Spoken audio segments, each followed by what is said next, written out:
Donc, nous allons commencer la première conférence qui s'intitule, alors le titre a été un petit peu modifié par rapport à ce que vous avez dans les programmes, mais le contenu, je vous rassure, reste le même. Donc, les métiers de l'informatique, geek ou pas geek? Alors, à partir du témoignage de monsieur Jean-Philippe Babot, actuellement directeur adjoint de la faculté des sciences et techniques et professeur des universités en informatique à l'UBO, vous allez pouvoir connaître quelques-unes des nombreuses possibilités qui s'offrent à vous dans ce domaine. En effet, suite à une formation d'ingénieur, il a été directeur du département informatique, responsable de la mention Master informatique et a pu ainsi suivre le parcours de nombreux étudiants. Je lui laisse la parole. Donc, normalement, il devrait y avoir quelques minutes, donc ça va durer une demi-heure, et il y aura quelques minutes pour des questions. Voilà. Merci pour cette introduction. Et bien sûr, oui, dès que vous avez des questions, des remarques, même des questions qui vous paraissent peut-être un peu bêtes, peut-être sur les étudiants, ils se disent, est-ce que je peux poser cette question? Oui, vous avez le droit de la poser, il n'y a pas de souci. Donc, je vais essayer de vous démystifier un peu ce qui est derrière les métiers de l'informatique. C'est quelque chose qui n'est pas toujours très connu des lycéens et même du grand public. Et on imagine beaucoup de choses derrière l'informatique, mais on ne sait pas toujours ce qu'il y a derrière. Et un a priori qu'on a tous, c'est pour les geeks, l'informatique. Alors, est-ce que c'est pour les geeks ou est-ce que c'est pour les pas geeks? Qu'est-ce qui est le mieux? Donc, c'est ça mon fil rouge de la présentation, mais ce n'est pas que ça dont je vais parler. D'abord, je vais quand même rappeler un peu la multitude de possibilités qui s'offrent à vous, puisque vous allez tous sur Parcoursup avoir à choisir entre un BTS, un DUT, une licence ou une prépa pour faire une école d'ingénieur. Donc, je rappelle ici, en fait, il faut que vous compreniez, enfin, je ne sais pas si vous avez compris, mais on a le système LMD, donc Bac plus 3, Bac plus 5, Bac plus 8. Ça, le système LMD, c'est le système européen. Et donc, on va voir que pour les gens qui veulent faire des études en informatique, il y a quelques dusts, il n'y en a pas beaucoup. Alors, vous aurez surtout la question de est-ce que je fais un BTS, un but, ou est-ce que je vais à l'université, ou est-ce que je fais une prépa? Et en gros, est-ce que je vise un Bac plus 3 ou un Bac plus 5? Et quelques-uns, peut-être, une fois qu'ils sont arrivés à Bac plus 5, mais ce n'est pas la question que vous devez vous poser aujourd'hui, est-ce que je vais jusqu'à Bac plus 8, est-ce que je fais une thèse? Ça, ce n'est pas une question que vous devez vous poser maintenant. Votre question, je pense, c'est surtout sur les trois orientations, en sachant qu'il y a quand même des passerelles. Et ne vous bloquez pas complètement là-dessus en disant « Ah, si je me suis trompé après le bac, est-ce que je me suis trompé de voie pour l'informatique ?» Vous pouvez très bien faire un BTS ou un DUT, un but, et derrière, reprendre une EL3 ou rentrer en école d'ingénieur pour revenir sur un Bac plus 5. Il y a des nombreuses passerelles. Pareil, est-ce que vous faites une prépa ou une licence? Il y a des gens qui font une licence et qui, après, rentrent dans les écoles d'ingénieurs parce qu'ils ont des bons résultats ou parce que c'est leur souhait. Et puis, il y a des gens qui font des prépas et qui se rendent compte que ce n'est pas leur truc et qui reviennent vers des licences. Et on a des étudiants qui reviennent de prépa intégrée souvent, mais aussi de prépa, en disant « Tiens, mais moi, ce qui m'intéresse, c'est l'informatique, donc je viens sur une licence d'informatique. » Donc, voilà, vous avez un choix à faire. Après, vous n'êtes pas non plus bloqué ou fermé dans un choix. Moi, je ne suis pas là pour vous dire « faites ça » ou « faites ça ». Essayez de trouver ce qui est le mieux pour vous. En gros, je vais vous rappeler quand même ça, c'est que ça va être important. Ça, c'est une chose qui n'est pas comprise tout le temps par le grand public et les élèves. En fait, le Bac plus 3, en gros, Bac plus 2, Bac plus 3, c'est pour être ce qu'on appelle technicien ou technicien supérieur. Ça, les gens, en général, comprennent parce que BTS, Bac technicien supérieur, ils comprennent que c'est pour être technicien supérieur. IUT, on comprend aussi que c'est ça. Par contre, ça, on comprend un peu moins. On voit, il y a le diplôme d'ingénieur et puis il y a un métier qui s'appelle ingénieur. Et donc, on se dit que pour être ingénieur, il faut un diplôme d'ingénieur. Alors, première chose, moi, je suis ingénieur par ailleurs, mais pour autant, en informatique, on embauche et des ingénieurs et des masters. Ce qui compte, c'est avoir un Bac plus 5. C'est le ticket d'entrée pour être ingénieur cadre, voire pour certains, mais moins, enseignant. Et le doctorat, c'est ce qui va amener à être ingénieur R&D, chercheur ou enseignant-chercheur. Je vais plutôt axer mon discours sur cette partie-là, voir un peu cette partie-là aussi. Je vais en parler, je vais parler des deux. Mais vous allez voir que les plus gros des besoins sont ici en informatique aujourd'hui, sur du Bac plus 5, que ce soit diplôme d'ingénieur ou master. On va retrouver ça par la suite. Donc ça, c'est ces deux points d'introductif. Et donc la question que vous vous posez certainement, c'est moi, si je veux faire de l'informatique, vers quoi je vais? Est-ce que je suis... Alors la question, c'est 3 types de questions que vous pouvez vous poser. C'est est-ce que je suis autonome? Est-ce que je suis déjà prêt à gérer mes études? Et est-ce que je sais que je veux faire de l'informatique? Je suis autonome et spécialisé, c'est un profil d'étudiant. Deuxième profil d'étudiant, je sais que je veux faire de l'informatique, mais moi, j'aime bien l'encadrement type lycée et pour l'instant, je veux rester dans un encadrement de type lycée. Et troisième question, en fait, peut-être l'informatique vous intéresse, mais vous ne savez pas trop encore. Vous n'avez pas vraiment choisi. Et puis, vous êtes plutôt généraliste. Vous êtes un peu bon partout, un peu tout vous intéresse. Et c'est un autre profil encore. D'accord? Alors, selon ces trois profils, classiquement, on voit plutôt ça. On voit plutôt les gens qui savent ce qu'ils veulent faire et qui sont autonomes, qui aiment bien leur autonomie, aller à l'université. On va voir que ceux qui aiment un suivi plutôt type lycée, aller en IUT, BTS. Et puis ceux qui sont un peu bons partout et qui n'ont pas encore choisi, ils se disent la prépa, on verra, je ferai une prépa et puis 2 ans après, on verra les concours que j'ai. Qu'est-ce qui est le mieux? Je ne sais pas. Analysez votre profil et vos motivations. Ce n'est pas moi qui vais choisir pour vous. Les trois peuvent mener à des métiers d'informaticien.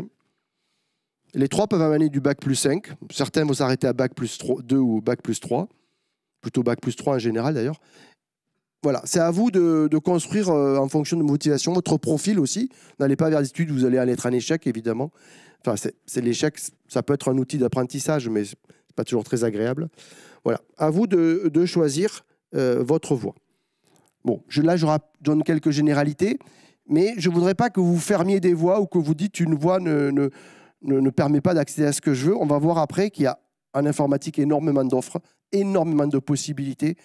Votre parcours, c'est plutôt celui que vous allez choisir, mais les voies sont ouvertes derrière. Et aujourd'hui, on cherche des gens motivés qui savent ce qu'ils veulent faire. Alors ça se construit, hein. Vous n'y êtes pas encore quand on était au lycée.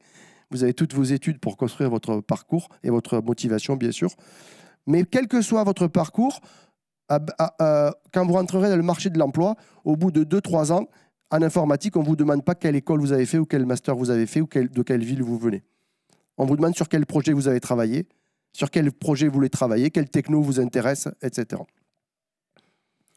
Alors, je vais vous parler du développement informatique. Alors, c'est bizarre, je vous montre des ponts. C'est un cours que je fais puisque je suis professeur à l'université, à master, et je fais un cours de génie logiciel. J'explique aux étudiants le développement au sens de l'ingénieur, comment on va rentrer dans des projets informatiques pour faire des développements. Et un des premiers transparents que je présente, c'est celui-là. C'est assez étonnant. Hein. Ça s'appelle « Comment construire un pont ».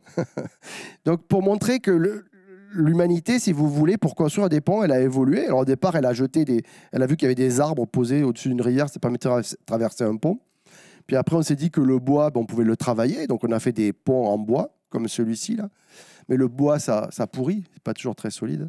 Donc, on a fait des ponts en pierre. Et puis, aujourd'hui, l'enjeu, c'est ça. C'est le viaduc de Millau, là. Et vous comprenez bien que pour faire le viaduc de Millau, il faut des gens qui sachent faire un peu technique des ponts, mais il faut aussi, il y a des problèmes économiques, des problèmes écologiques, des problèmes humains, il y a beaucoup de choses. Et aujourd'hui, pour faire ça, c'est très compliqué. L'informatique, c'est pareil. Là, à gauche, vous avez ce qu'on appelle l'assembleur. Alors, je ne sais pas s'il y en a qui connaissent la programmation assembleur, mais c'est vraiment la programmation au plus près des machines. C'est vraiment le début de l'informatique. Ici, ce que je dis aux étudiants, c'est la programmation C. C'est un langage qui est au-dessus de l'assembleur, mais qui reste très, quelque part, bas niveau. Qu'on utilise aujourd'hui dans les systèmes embarqués, dans vos téléphones, dans les voitures, on utilise encore du langage C. Ensuite, là, je parle du langage Java, qui est un langage objet, qui est fait plutôt pour faire des systèmes plus solides, plus sûrs. Mais aujourd'hui, c'est ça le problème. C'est-à-dire qu'aujourd'hui, on va mélanger tous les langages, on va mélanger beaucoup de technologies, et ça va être extrêmement compliqué. Et le problème qu'on a aujourd'hui, c'est que ça a mis des siècles pour se construire. L'informatique, ce parcours-là, c'est 50 ans. Moi, quand j'étais à votre place, j'étais là. Quand j'étais à votre place, tout ce que j'apprends aujourd'hui aux étudiants, tout ce que les étudiants manipulent en tant qu'ingénieurs dans les entreprises, ça n'existait pas. Je viens d'un temps où Internet n'existait pas. Je ne sais pas ce que vous imaginez pas, ce que ça veut dire. Mais et ça, c'est tellement rapide qu'on a du mal à comprendre ce qui se passe et on a du mal à comprendre ce que sont les métiers de l'informatique. Et on est un peu resté là. D'accord ? On est un peu sur les choses très techniques, très techno. Et on se dit, si on sait faire ça, on sait tout faire. En fait, pour faire du langage C, on va utiliser des compilateurs comme GCC, des éditeurs, avant d'utiliser VI, des éditeurs très basiques. Pour le langage Java, vous allez utiliser IntelliJ, NetBeans, Eclipse. Bon, je ne vais pas rentrer dans les détails techniques, mais on va avoir des technologies. Alors, c'est des choses qu'on va apprendre, évidemment, dans les premières années d'études. BTS, DUT, licence, on va apprendre à faire ça. D'accord? Après, quand on veut être ingénieur, ben, c'est ça qu'il faut savoir faire. Donc là, on va mélanger les technologies, on va travailler en équipe et on va utiliser l'ordinateur pour développer, mais aussi pour organiser le travail. Et on va essayer d'automatiser tous les process. Donc les choses vont devenir extrêmement complexes, en fait. Et aujourd'hui, faire un logiciel, c'est extrêmement compliqué. C'est pas du bricolage. Surtout que, demandez à vos parents, souvent, ils n'ont pas une compétence en informatique très développée. Alors, peut-être certains ont peut-être des parents et ingénieurs en informatique, mais beaucoup, ils ne comprennent pas. Et si vos parents comprennent, demandez à vos grands-parents. Je pense que là, vous verrez les réticences. Et ça veut dire quoi? C'est-à-dire qu'aujourd'hui, dès qu'il y a un bug, dès qu'il y a un problème, les gens sont perdus et il y a des enjeux économiques énormes. Donc, ça devient très compliqué parce qu'il faut faire du logiciel et qui ne plante pas. Alors qu'à mon époque, on se permettait de faire des logiciels qui buguaient, ce n'était pas si grave que ça. Alors, je vous montre un exemple. C'est encore une fois, c'est des exemples. Mais pour faire une application web aujourd'hui, nos étudiants, ils connaissent HTML, mais HTML5, CSS, PHP, c'est des langages, JavaScript, Java, ça, c'est des langages. Et puis des frameworks, Bootstrap, Angular, React, Vue.js, CodeIgniter, Node.js, Spring, des librairies. Je mets point de suspension, il y en a beaucoup plus que ça. Donc aujourd'hui, mes étudiants, quand ils font un développement web dans une entreprise, ils vont apprendre beaucoup de technologies. Voire des technologies, si vous faites ça, dans 5 ans, vous ferez des technologies qui n'existent pas aujourd'hui. Et ça, la plupart des technologies qui sont là, je ne les maîtrise pas. C'est pas moi qui les enseigne, bien sûr, mais je ne les maîtrise pas parce que c'est pas mon domaine. Mais voilà. Et puis il y en a tellement. Moi, je fais plutôt de l'embarqué, et les gens du web, ils maîtrisent pas l'embarqué, etc. Il y a une explosion des technologies et des solutions.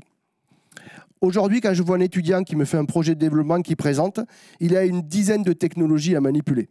Donc ça demande, pour être informaticien, une appétence pour les technologies et une agilité, si vous voulez, à passer d'une technologie à l'autre et à accepter qu'on va évoluer et que la technologie qu'on a appris aujourd'hui, ce n'est pas la technologie qu'on utilisera demain. D'accord ? Par contre, les concepts, un jour, j'ai dû remplacer, c'est l'an dernier, un enseignant sur la partie CSS, HTML5, voilà. J'ai fait. Genre, tous les concepts que j'ai appris et que je connais, je peux les appliquer à ces technologies. Je n'ai pas de problème à naviguer. Je ne connais pas les technos précisément, mais les concepts, je les connais. Donc, je peux évoluer. Pareil, pour une association, j'ai dû faire un site web, une application web. Et donc, j'encadre des étudiants de licence, de Bac+3, si vous voulez, pour faire une application web pour une association. Et je n'ai pas de problème à faire ça, même s'ils utilisent des technos que je connais ou moyennement, ou que je maîtrise moyennement. Il n'y a pas de souci. Et de plus en plus, on a de nouveaux besoins dans le développement, c'est-à-dire qu'il y a des enjeux à venir énormes, en particulier la cybersécurité. Aujourd'hui, il y a des attaques énormes. Vous savez, il y a des hôpitaux qui tombent, il y a des écoles, enfin, il y a beaucoup de choses qui sont attaquées, avec des enjeux quand même pas neutres. Donc, gros problème de cybersécurité qui n'existait pas il y a 20 ans. Le big data et l'IA, je pense que vous entendez parler de l'IA générative que vous utilisez, mais on va utiliser de plus en plus d'IA. Donc, il va falloir développer, programmer, paramétrer les applications d'IA. Et puis, on nous parle de plus en plus de green computing. On nous dit, prouvez-nous, quand vous développez une application, que cette application est économe d'un point de vue environnemental et qu'elle ne rejette pas trop de CO2. Alors là, les informaticiens, ils sont un peu perdus au départ parce qu'ils disent, mais nous, ça ne consomme pas les ordinateurs. Ça consomme. Le streaming, ça consomme énormément. Et donc, voilà, on va essayer de faire des applications qui communiquent de manière économe. Vous voyez ? Et puis, autre chose qui est peut-être particulier à l'informatique, c'est que les processus de développement ne sont pas les processus de développement de la mécanique ou de la construction. Quand on fait un pont, on fait ce qu'on appelle un cycle en V. Quand on fait un bâtiment, on fait ce qu'on appelle un cycle en V. On part des besoins, on construit un cahier des charges, etc. Puis on fait des conceptions et à la fin, on fait le système et on le livre. Il y a du retard et le système n'est pas tout à fait ce qu'on voulait, mais voilà, il est livré. En informatique, on ne travaille pas comme ça. On travaille de manière itérative, avec des méthodes agiles. Et en fait, on fait des versions, on fait du versionning d'applications. On implique le client et on va régulièrement faire des choses avec des prototypes et des applications. Petit à petit, on va les construire et les montrer aux clients et refaire des versions, etc. si vous voyez par exemple quelqu'un, alors que j'apprécie pas personnellement, mais ça c'est autre chose, c'est hors de la conférence, mais qui a cette démarche-là, et on le voit bien dans l'industrie, c'est Elon Musk. Elon Musk, on voit bien que c'est un informaticien, parce que la façon dont il a conçu ses voitures et dont il fait ses fusées, c'est une approche un peu d'informaticien. Donc on voit d'ailleurs que les méthodes de développement des informaticiens sont en train de modifier les méthodes de développement des mécaniciens en particulier, où on fait des protos, des versions, on teste, on essaie, puis on revoit, etc. On fait petit à petit. Mais ça coûte cher quand même, parce que, voilà, alors qu'en informatique, on ne casse rien quand on refait un logiciel. Et puis, dernier point, j'ai parlé de nos amis, des Américains qui sont aujourd'hui leaders sur l'informatique. En fait, les Américains sont leaders, mais il faut savoir que la plupart des gens qui travaillent aux États-Unis, ce sont des étrangers. Ce sont des Indiens, des Africains, des Européens, quelques Américains, et c'est partout pareil. C'est-à-dire qu'aujourd'hui, l'informatique, c'est un métier, c'est un développement mondial. Aujourd'hui, tout le monde est en concurrence. Et si je fais un réseau social, il a vocation à être mondial. Et les gens qui vont développer vont être répartis partout dans le monde. Donc il y a aussi un enjeu international derrière les métiers de l'informatique.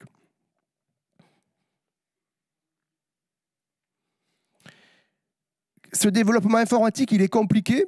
Et donc, on a un organisme américain qui fait un rapport qu'on appelle, c'est un peu coupé en bas, c'est pas grave, le KO Report.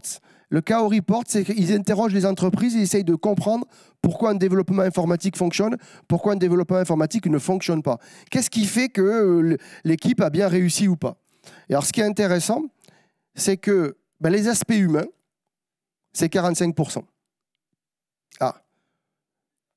L'engagement de l'utilisateur, le client. C'est-à-dire que si votre client ne s'engage pas, vous avez beaucoup de gens qui disent faites-moi le logiciel, je veux qu'il marche, je ne veux pas savoir comment vous le faites, je sais pas, moi j'y connais rien en informatique. Ça ne marche pas.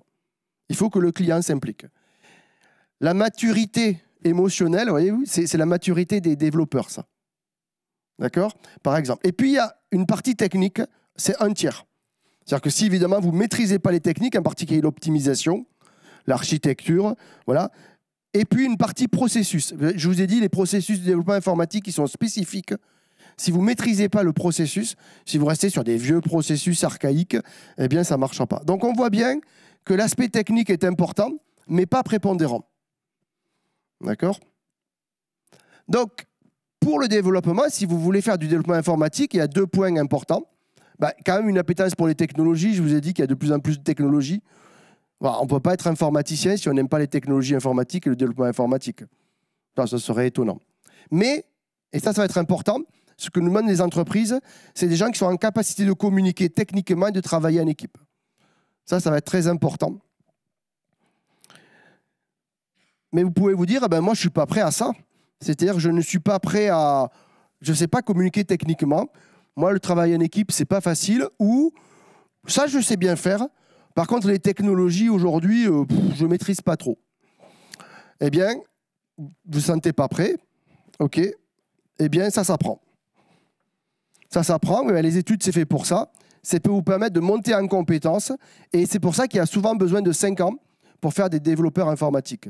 Souvent, les 2-3 premières années des études, c'est la partie technologique, la partie technique. Il vous faut un background technologique. Il faut savoir faire des bases de données. Il faut savoir programmer des réseaux. Il faut savoir faire divers langages de programmation. Il faut savoir ce qu'est un système d'exploitation. Voilà. Donc, il y a beaucoup de choses à apprendre pour avoir les bases techniques. Une fois qu'on a ces bases techniques, ce qu'on va faire, c'est plutôt cette partie-là. On va continuer, bien sûr, ces technologies de plus en plus complexes, mais surtout, travailler en équipe pour développer des projets consistants. Donc, il y a les 2 aspects qui sont importants et il ne faut pas négliger l'un ou l'autre.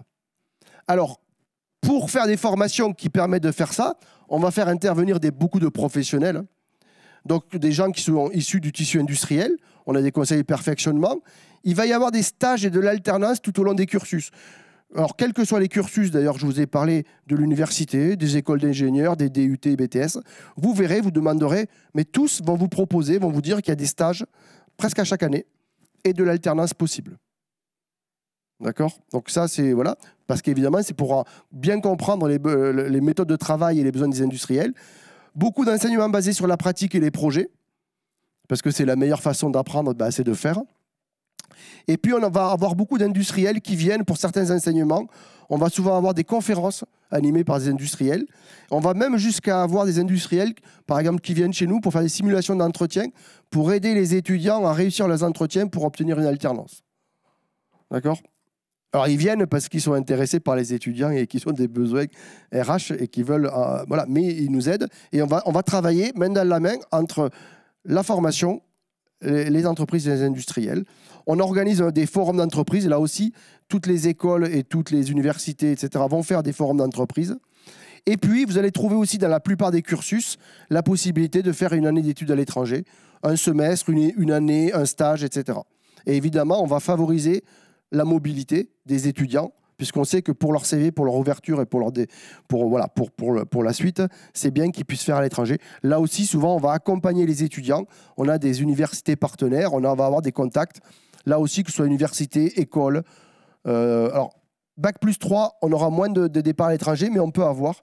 Par exemple, à l'université, nous, on a une licence internationale en L3. On peut faire sa 3e année à l'étranger. Mais voilà, le but, c'est de vivre son expérience aussi avec d'autres cultures, d'autres personnes. C'est très multiculturel, l'informatique. Je dis que c'était un enjeu mondial. C'est très multiculturel et c'est très homme-femme. Je vois qu'il y a beaucoup de jeunes filles ici. C'est très homme-femme, l'informatique, contrairement à ce que certains imaginent. Alors, est-ce qu'il y a du travail des métiers? Ben oui. Je suis allé sur un site qui s'appelle Hello Work. Alors moi, j'y vais pas beaucoup, mais j'ai demandé à mes étudiants, j'ai dit, vous allez où pour trouver des stages d'alternance? Ils m'ont dit Hello Work. Ah, moi, je suis allé. 1286 offres sur Brest, par exemple, vous avez. Vous voyez, c'est énorme. Puis il y en a un autre, mais je n'ai pas donné. Et voilà ce qu'on va retrouver sur ce type de site. Vous voyez, un responsable architecture sécurité, ce qu'ils annoncent, c'est Bac plus 5. Souvent, ils disent diplôme d'ingénieur ou équivalent, donc master.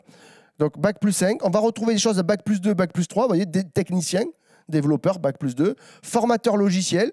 Il n'y a pas que le développement. Aussi, on peut aimer développer. On peut aimer aussi faire de la formation, de l'enseignement autour du logiciel. Et donc, ça, c'est des formateurs logiciels. On a énormément de besoins là-dessus. Et puis, vous voyez, ingénieur responsable de projet. Alors là, on prend quelqu'un qui va organiser la vie d'un projet. Diplôme d'ingénieur ou Bac plus 5 en informatique. Vous voyez, c'est assez ouvert à partir du moment où on arrive à Bac plus 5. Chef de projet, de formation supérieure, école d'ingénieur ou université. Donc, on va tout souvent retrouver ça sur les annonces que j'ai pris là sur Hello Work. Et puis après, vous aurez bien sûr à chaque fois des termes qui peuvent être différents. On va souvent retrouver le terme développeur. Alors, développeur, ce n'est pas programmeur. Souvent, les gens ils pensent que développeur, c'est programmer. C'est plus que ça, développer. Je vous ai dit, les cycles de vie sont complexes. Je ne vais pas rentrer dans les détails.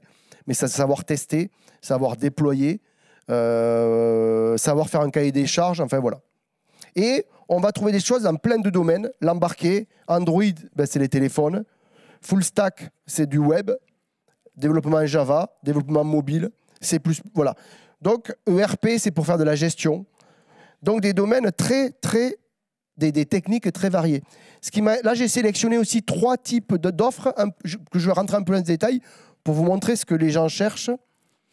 Là, ici, alors, il faut connaître, Product Owner, c'est celui qui représente le client. C'est-à-dire qu'aujourd'hui, dans les développements informatiques, vous avez une personne qui représente le client et qui est dans l'équipe de développement. Mais là, il faut avoir un peu d'expérience.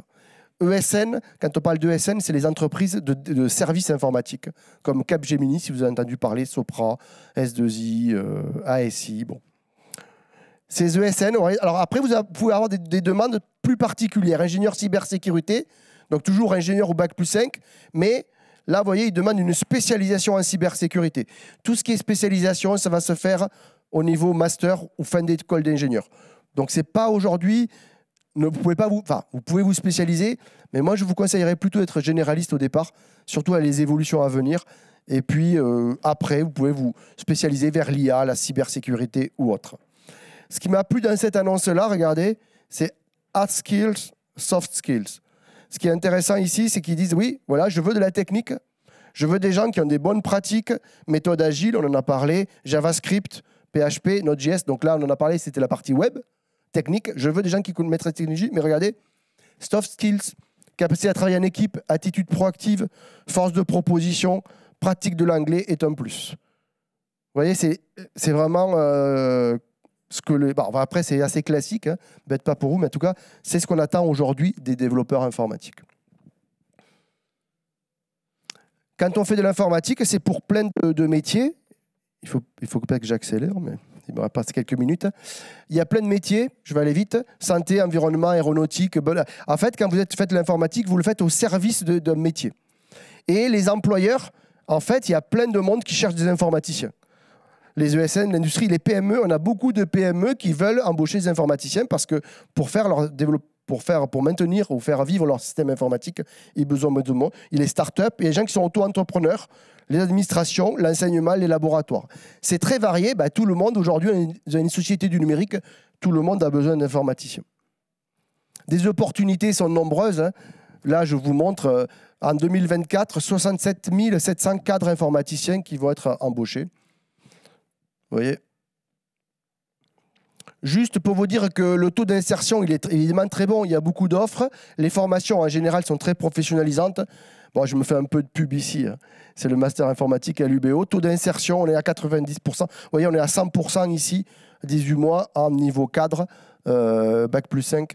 Évidemment, on a des très bons taux d'insertion. Alors, quand je dis, je me fais un peu de pub, mais il faut être honnête, hein.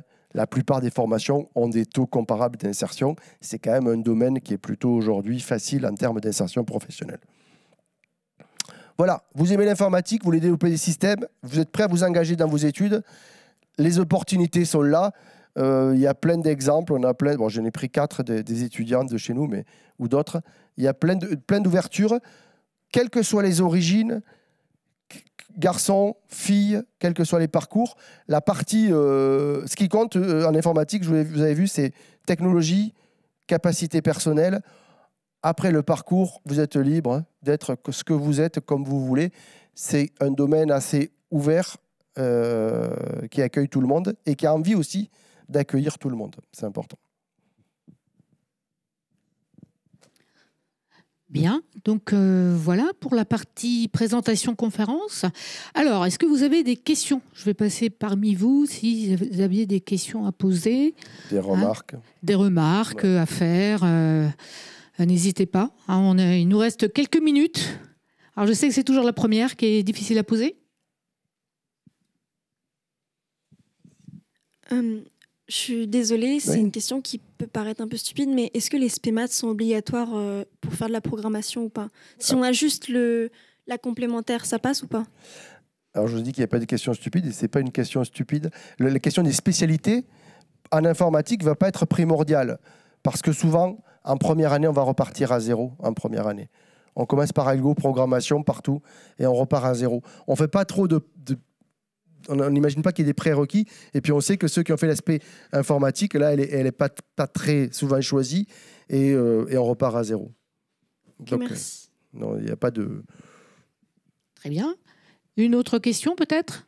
Justement, sur les spécialités, si ça peut vous permettre, vous êtes rassurés. Hein, donc, voilà. Il y a le bac, c'est une chose. Et, comme l'a dit M. Babot, on reprend à zéro parce que les profils sont très variés. Hein, très variés. On a tout type de bac. Tout type de bac sont les bienvenus. Et tout type de spécialité. Donc, je suis à l'université. Mais en prépa, c'est pareil. En DUT, BTS, tout le monde repart un peu à zéro, surtout sur la partie informatique. Je ne dis pas en maths, hein, c'est un peu différent. Mais en informatique, tout le monde repart à zéro. Une dernière question, peut-être? Ou deux autres questions? Allez-y. Est-ce qu'il y a des geeks dans la salle? Ils ne vont pas se revendiquer comme tels. Bon, est-ce que vous êtes intéressé? Est-ce que ça vous convient? Alors moi, je regarde parce que on arrive à la fin. Donc il y a différentes écoles, différents stands qui vont, qui peuvent répondre à ces différentes questions. Alors ne soyez pas là. C'est vrai qu'on a évoqué. C'est vrai que les métiers d'informatique, ça paraît un peu. Les termes sont pas bien connus, mais vous inquiétez pas, ça va venir au fur et à mesure. C'est normal qu'ils soient pas connus puisque on les apprend surtout beaucoup de choses en fin de cursus. Et puis la vue que l'on a au lycée, et je pense, mais c'est normal, on ne peut pas tout faire au lycée, donc c'est un peu réducteur évidemment. C'est très basé sur la programmation et surtout, je pense que vous faites quoi, du langage Python, j'imagine, non? Globalement, au lycée. Est-ce qu'il y en a qui ont fait du Python ici? Ouais, quelques-uns. Bon, c'est quelque chose qu'on va peu faire, nous, en informatique. C'est plutôt un langage qui va être pour du prototypage d'applications pour les matheux, les physiciens, les chercheurs. Pour des gros systèmes informatiques, des vrais logiciels, on n'utilise pas ce langage, par exemple. Mais c'est pas grave, les concepts vont être un peu les mêmes. Voilà, donc on a cette vue par un langage, par un certain type d'application.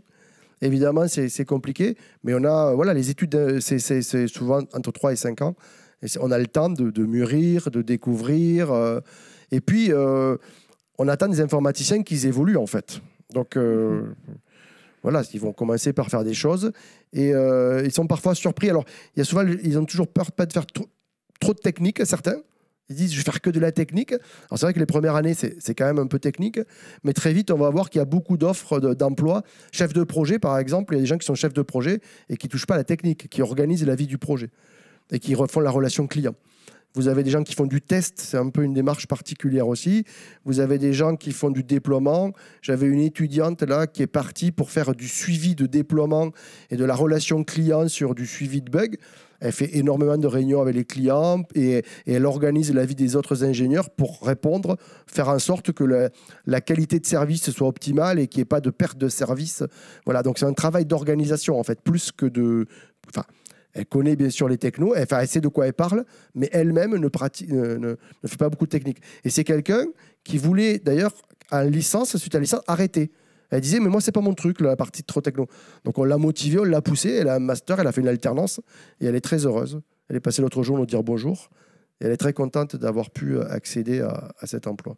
On a beaucoup d'étrangers aussi qui viennent faire des études. Beaucoup de filles étrangères, ce que je disais, dans le Maghreb, à 50%, les études sont féminines en informatique. Donc voilà, beaucoup d'opportunités pour tout le monde. Voilà, donc vous ne devriez pas vous ennuyer pour beaucoup. Vous allez évoluer forcément tout au long de votre vie professionnelle dans ce domaine. Voilà, il nous reste à remercier M. Babot et puis bonne découverte sur le salon. Voilà, merci à bientôt. Puis il y a d'autres conférences. Merci beaucoup.